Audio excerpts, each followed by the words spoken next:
Bonjour chers élèves, je m'appelle Aïcha Charahdine. Je m'adresse à vous à partir de Studio Educatec Al-Hamna de l'Académie Marrakech Safi. Très bien. Donc aujourd'hui, nous allons procéder par une étude de texte de l'extrait 48, c'est l'extrait 4, je pense, du dernier jour d'un condamné. C'est extrait du chapitre 48. Très bien. Vous allez voir qu'on va bientôt finir notre texte, notre roman à thèse, et nous allons voir comment les choses ils ont évolué par rapport au dernier jour d'un condamné. Bien, parfait. Donc oui, il s'agit de l'extrait 4. On va prendre à partir d'une chambre de l'hôtel de ville jusqu'à je me trouve bien. Avant cela, on va faire un petit rappel des événements précédents. Bien, on va prendre seulement les événements qui ont marqué l'esprit de l'auteur et de l'auteur-narrateur, bien sûr, le dernier jour, le condamné, pardon. Alors, le chapitre 43, la petite Marie vient rendre visite à son père. Ce dernier est choqué devant la fraîche et la belle petite fille qui ne le reconnaît pas. Elle croit que son père est mort. Face à cette déclaration, le jeune condamné perd tout espoir. Si vous vous souvenez bien, que pendant la visite de la fille Marie à son père, elle ne l'a pas reconnu. Elle n'est pas venue accompagnée de sa mère, ni de la mère du condamné, mais plutôt elle était accompagnée de sa bonne, sous le prétexte que les deux, elles étaient très malades. Et cela vraiment a amplifié le désespoir du condamné. Ici, c'est du père, hein. Le chapitre 44. Le détenu a 1 heure devant lui pour s'habituer à la mort. La visite de sa fille l'a poussé dans le désespoir, bien sûr parce qu'il n'a pas pu le reconnaître et il lui a répondu que son père était déjà mort. Pour le chapitre 45, il pense au peuple qui viendra assister au spectacle. Bien sûr, si vous vous souvenez, à l'époque, la condamnation à mort était un spectacle pour tout le peuple. Ils venaient comme s'ils sont invités à une soirée pour voir une tête qui se détache de son corps. Alors, il pense au peuple qui viendra assister au spectacle de son exécution. Il se dit que parmi ce public enthousiaste, il y a des têtes qui le suivront, sans le savoir, dans sa fatale destination. Pourquoi il a dit ça? Parce que lui aussi, il était vraiment un spectateur d'une condamnation à mort. Il a vu ça, il était vraiment triste, mais il est passé comme ça devant cet événement et le voilà aujourd'hui.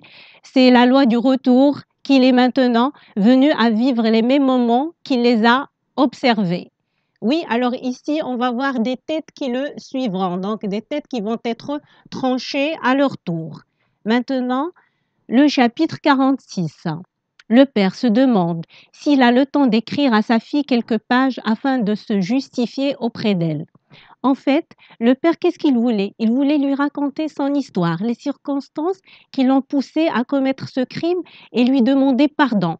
Parce qu'il était vraiment désespéré de savoir que sa fille ne le reconnaît pas et surtout, elle sera marginalisée par la société. La fille d'un condamné à mort, elle n'aura jamais sa place dans la société. Elle n'aura jamais son mot à dire. Elle sera toujours insultée par le destin de son père, auquel elle n'a aucune responsabilité. Le chapitre 47 pour attaquer ensuite le 48. Alors, ce chapitre comporte une note de l'éditeur. Les feuillets qui se rattachent à celui-ci sont perdus ou peut-être que le condamné n'a pas eu le temps de les écrire. En fait, ce chapitre, il est nominé Mon histoire et cette histoire, malheureusement, on va jamais la connaître et pour lui donner ce sens de vrai, de réalité, on l'a pas mis en lumière et on ne connaît pas vraiment les circonstances de son crime. Bien sûr, on va pas connaître les circonstances de son crime parce que Victor Hugo, son objectif n'est pas de nous donner le crime, non, nous partager avec nous et nous décrire la souffrance du condamné. C'est ça ce qui compte pour lui. Mais le crime, n'importe qu'il soit, mais avec préméditation ou sans préméditation, le destin, il est là, il est condamné à mort. Maintenant, il faut combattre cette condamnation et non pas combattre l'acte de faire le crime. Parfait. Et maintenant, on va attaquer le chapitre 48, notre cible. Donc cet extrait vient après la note de l'éditeur dans laquelle il mentionne que les pages y attachées n'ont pas été retrouvées. Parfait. Donc pour l'étude du passage, oui, alors pardon, pour l'étude du passage, on a les personnages. Si vous avez lu vraiment le passage, vous allez détecter que les personnages sont le bourreau avec ses deux valets, le condamné à mort et le journaliste. Ce journaliste-là qui va venir assister à la toilette du condamné, faite par le bourreau et ses deux valets. Le lieu, une chambre de l'hôtel de ville. Le temps, c'était 3 heures, 1 heure avant son exécution. Donc maintenant, moi j'ai envie que vraiment vous notiez très bien 3 heures et surtout 1 heure avant son exécution. Comment il va être ce condamné 1 heure avant de quitter la vie. Bien sûr qu'il va être hors de lui, une personne perdue, anéantie devant ce qui lui arrive. Et de ce coup, il va être très pertinent et très minutieux dans sa description et surtout dans son observation de son entourage. Et là, on va voir la description à visée argumentative comme premier axe de lecture. Bien, si vous avez remarqué depuis le premier extrait, on a vu que Victor Hugo, il a utilisé la narration et la description en faveur de l'argumentation. Lui, son objectif, c'est faire adhérer le lecteur à abolir la peine de mort. Il veut donner des arguments solides, forts, pour que tout le monde soit contre la peine de mort. Il ne le fait pas par des arguments directs, non, il les fait par une narration, une description, une narration touchante et une description très pertinente et minutieuse. D'accord? Et on va voir la description des lieux. Si vous avez vu dans le texte, vous allez voir qu'il est en train de nous décrire son passage de l'entrée jusqu'à la salle dans laquelle il va faire sa toilette, la toilette du condamné. Très bien. Alors, la description des lieux. Ils m'ont poussé entre deux guichets du rez-de-chaussée, déjà dans le bas.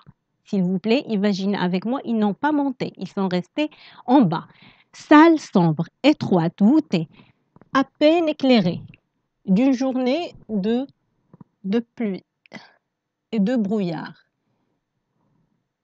Très bien. Donc, on va essayer de souligner. La salle, elle est sombre, étroite, voûtée, à peine éclairée.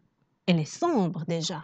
Donc, éclairée un tout petit peu par un jour de pluie déjà gris et de brouillard. Ça nous rappelle quoi? L'espace est très restreint, il est très limité. Il sent la voûte, il a une odeur moisie. Il fait référence à son cercueil. Très bien.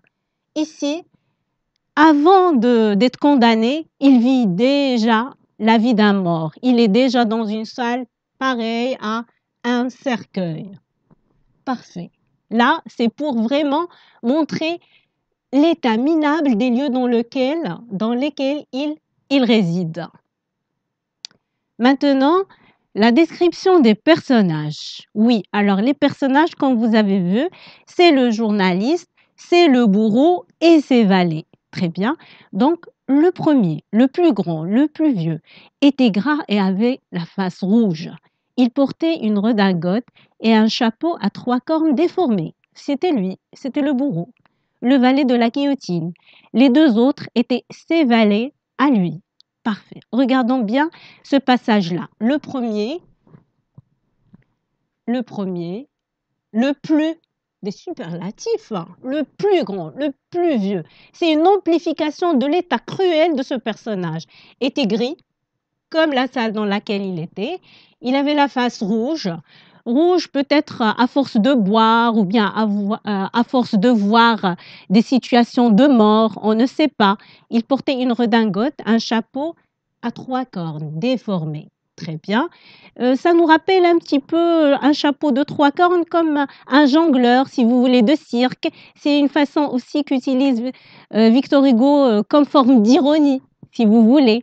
C'est lui, c'était qui? C'est le bourreau. Très bien.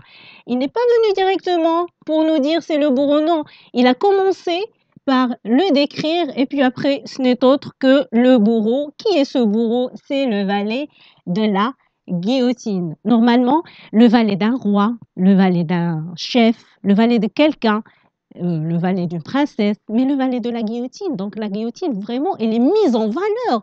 On lui a donné une valeur humaine, quoi, et une valeur qui est un peu élevée. Parce que c'est pas donné à tout le monde d'avoir un valet quand même. D'accord? Le valet de la guillotine. Les deux autres étaient ses valets. On ne les connaît pas, mais ils étaient les valets du bourreau. Très bien. Alors, si vous avez remarqué, il y a beaucoup de figures de style. D'accord? Tout d'abord, une certaine énumération, accumulation, plus grand, plus vieux, gras, face rouge, et puis une description vestimentaire, et puis c'est lui le bourreau, et ici on a une périphrase, n'est-ce pas? Périphrase.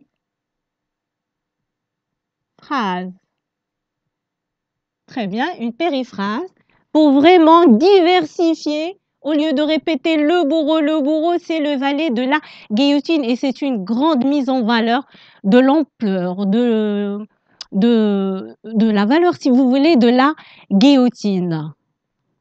Parfait. On monte un petit peu sur l'expression, l'autre expression. À peine assis, les deux autres se sont approchés de moi par derrière comme des chats. Puis tout à coup, j'ai senti un froid d'acier dans mes cheveux et les ciseaux ont grincé à mes oreilles. Maintenant, il est en train d'être coiffé, de faire sa toilette, mais une coiffure un peu bizarre et farfoulue, si vous voulez. Très bien. Donc, oui, alors, on va souligner une comparaison. Ils s'approchent comme des chats, une façon un peu discrète de s'approcher du condamné avec des ciseaux qui ont un froid d'acier. Le froid d'acier ici, c'est une hyperbole du froid vraiment assez aigu des ciseaux qu'ils ont utilisés. Ils ont commencé à grincer à ses oreilles. Très bien, ils sont proches de lui, de ses oreilles, de sa tête. Donc c'est comme s'ils sont en train de l'initier à ce que sa tête va être bientôt coupée. Mais maintenant, on va commencer par ses cheveux. Oui, l'homme au chapeau aux trois cornes, encore une périphrase. Ce n'est autre que le valet, un groupe de mots pour un seul mot, pour éviter la répétition et mettre en valeur son caractère physique, très bien, qui n'est autre que le bourreau.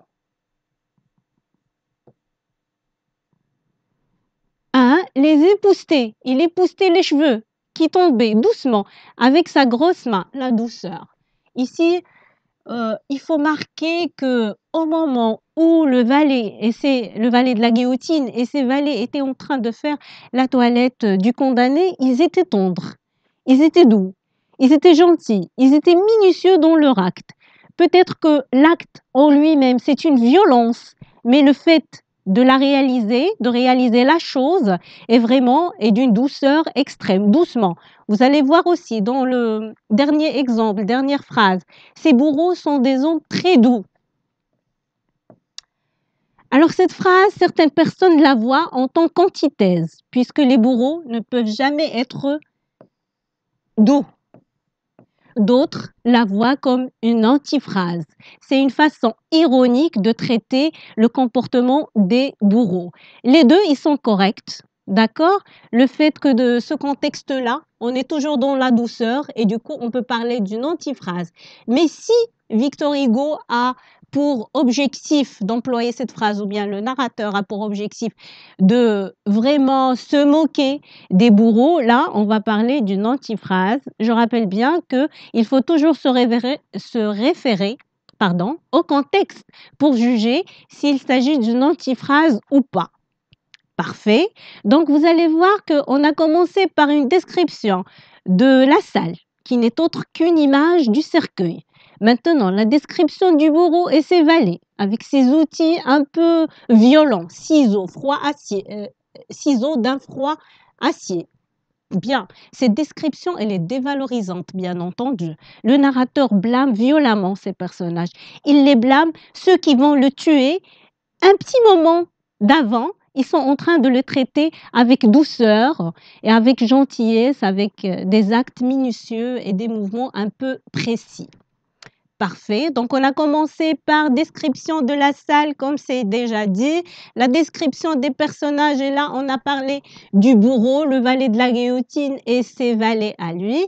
Maintenant, on va décrire la foule. Parfait.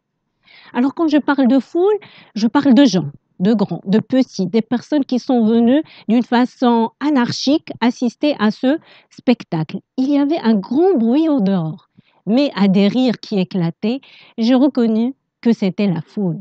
La foule, elle a devancé le condamné pour prendre sa place, comme si elle va assister à une pièce de théâtre, comme si elle va assister à un événement un peu amusant, divertissant.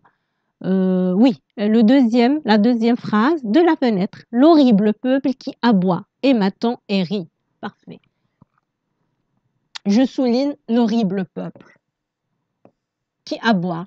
Ici, c'est quelle figure de style? Qui aboie normalement, c'est un chien. Très bien. Donc, il s'agit d'une métaphore, mais une métaphore vraiment péjorative. Métaphore. Parfait. Aboie, crie, m'attend et rit. Rit. C'est quelle joie! La joie de voir une tête coupée de son corps. En effet, la foule hurlait plus haut dehors. Plus haut. Très bien. Une amplification de la joie, de l'attente, de l'excitation, si vous voulez. Hurler, c'est une forme d'excitation. La foule hurlait au dehors. Oui, alors là, c'est une description péjorative d'un peuple soif de sang et avide de violence. Normalement, la justice, elle a vraiment adopté la peine de mort pour donner l'exemple. D'accord? Donner l'exemple aux autres. Donc, si on comprend bien ça, on va se dire que si cette foule voit ce spectacle de guillotine, de cette séparation tête et corps, elle va avoir peur.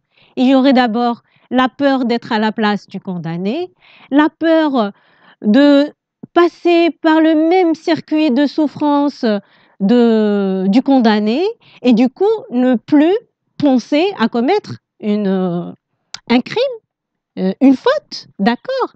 Et du coup, cette partie-là, elle est perdue. La justice, elle a raté sur toute la ligne. Pourquoi? Parce que la foule n'a plus peur, au contraire, elle se réjouit, elle rit, elle profite, d'accord? Elle est en train d'attendre avec des rires, avec une excitation, des éclats de rire, à attendre cette peine de mort. Donc, le fait de faire du spectacle de la peine de mort une façon de faire peur au peuple, eh ben, c'est faux.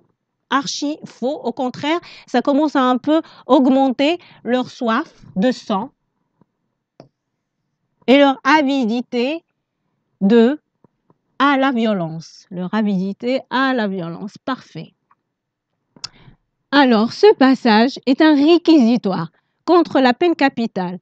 Le narrateur continue à employer la description comme outil fort d'argumentation pour dénoncer la cruauté de cette pratique. Très bien, donc toujours on est dans une description annulée, une description à visée argumentative.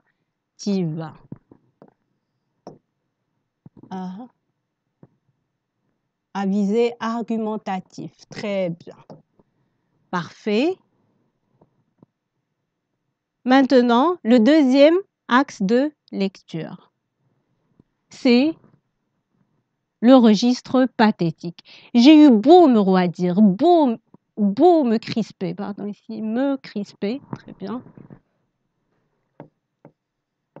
Me crisper, le cœur m'a failli, le cœur m'a failli. Le cœur m'a failli est répété 2 fois. Pourquoi? Une répétition. Pourquoi? Pour mettre en valeur la souffrance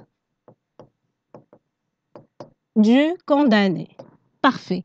J'ai demandé à faire une dernière déclaration. J'ai tremblé comme j'eusse pensé à autre chose depuis 6 mois. Bien sûr qu'il s'attendait à la mort depuis 6 mois, mais au moment présent, où rien ne le sépare de celle-ci 1 heure, bien sûr que les sentiments vont changer et la peur va un peu amplifier. Parfait. Donc, dans un registre pathétique, le champ lexical de la souffrance, la forte ponctuation avec de courtes phrases, le narrateur décrit sa douleur physique et morale devant les événements qui le dépassent. 1 heure le sépare de son exécution. Alors vraiment, cette heure-là, ça va être l'heure la plus douloureuse dans la vie du condamné. Très bien. Comme synthèse, dans ce passage, Hugo, à travers la description de la salle, du bourreau et ses valets, ainsi que la foule, peint un tableau hideux, ignoble et affreux, mettant en valeur les conditions inhumaines et barbares du condamné 1 heure avant son exécution.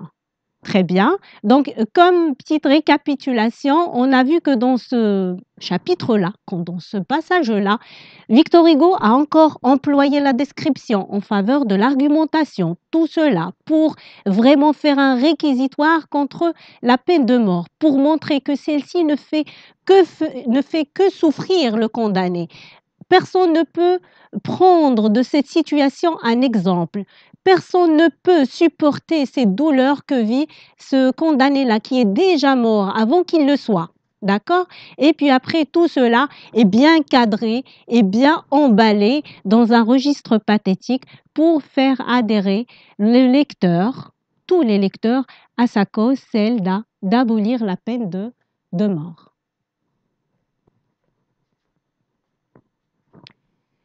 Je souhaite que vous avez un petit peu saisi l'objectif de Victor Hugo à travers ce chapitre-là.